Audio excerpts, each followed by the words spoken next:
मिल्कीपुर उपचुनाव में अब सीधा मुकाबला बीजेपी और समाजवादी पार्टी के बीच ही होगा, क्योंकि कांग्रेस और बीएसपी ने उपचुनाव से दूरी बना ली है।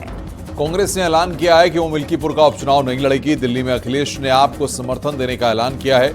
वहीं मिल्कीपुर में कांग्रेस बगैर शर्त अखिलेश को समर्थन दे रही है।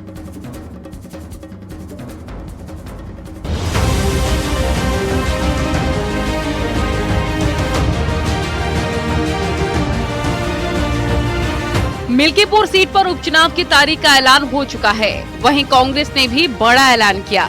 मिल्कीपुर उपचुनाव के लिए कांग्रेस अपना प्रत्याशी नहीं उतारेगी।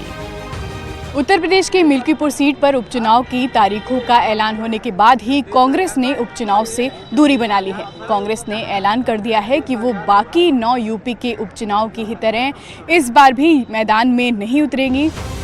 यूपी कांग्रेस के अध्यक्ष अजय राय का कहना है कि कांग्रेस यूपी में 9 सीटों पर हुए विधानसभा उपचुनाव में नहीं lड़ी, तो अब मिल्कीपुर उपचुनाव भी नहीं लड़ेगी, लेकिन एसपी को समर्थन जारी रहेगा। उपचुनाव कोई लड़े नहीं है।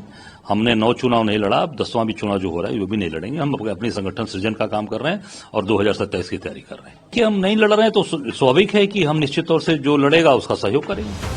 बात सियासी बिसात की करें तो इसके एवज में दिल्ली में कांग्रेस को समाजवादी पार्टी का समर्थन मिलना चाहिए था, लेकिन ऐसा हुआ नहीं।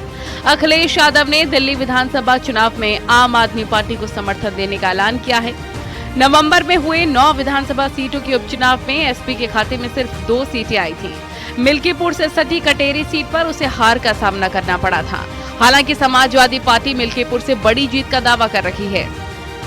समाजवादी पार्टी और मिल्कीपुर ने इस बात को फैसला ले लिया है, ठान लिया है कि हम अजीत प्रसाद को जिता करके बाबा साहब भीमराव अंबेडकर का जो अपमान किया गया है, अपमान का बदला हम समाजवादी पार्टी अजीत प्रसाद को जिताकर, अखिलेश यादव जी के उम्मीदवार को जिताकर एक पूरे देश और प्रदेश में एक संदेश देंगे।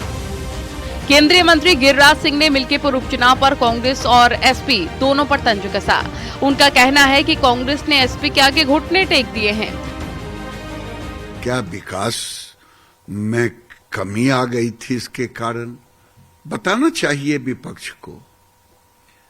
आरजेडी और कांग्रेस जैसी पार्टियां जो हैं विपक्ष में, वो सवाल खड़ा कर रही हैं और एक तरह से बीजेपी के फायदे के लिए जो बात है वो कही जा रही है कि क्षेत्रीय दल को नुकसान होगा। जो छोटी पार्टियां हैं उनकी तरफ से कहा जा रहा है जो विपक्ष में है। क्या नुकसान होगा क्षेत्रीय दल को?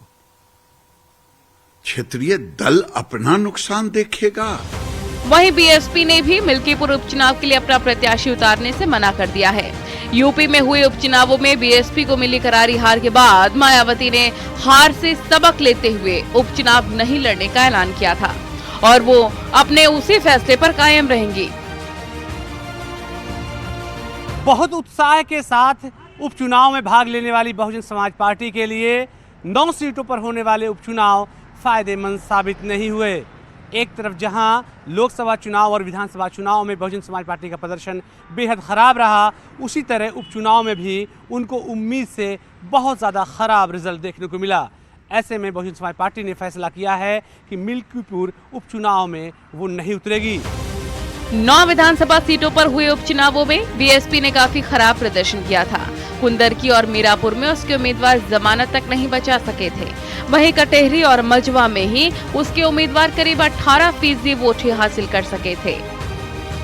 न्यूज़ 18 के लिए ब्यूरो रिपोर्ट।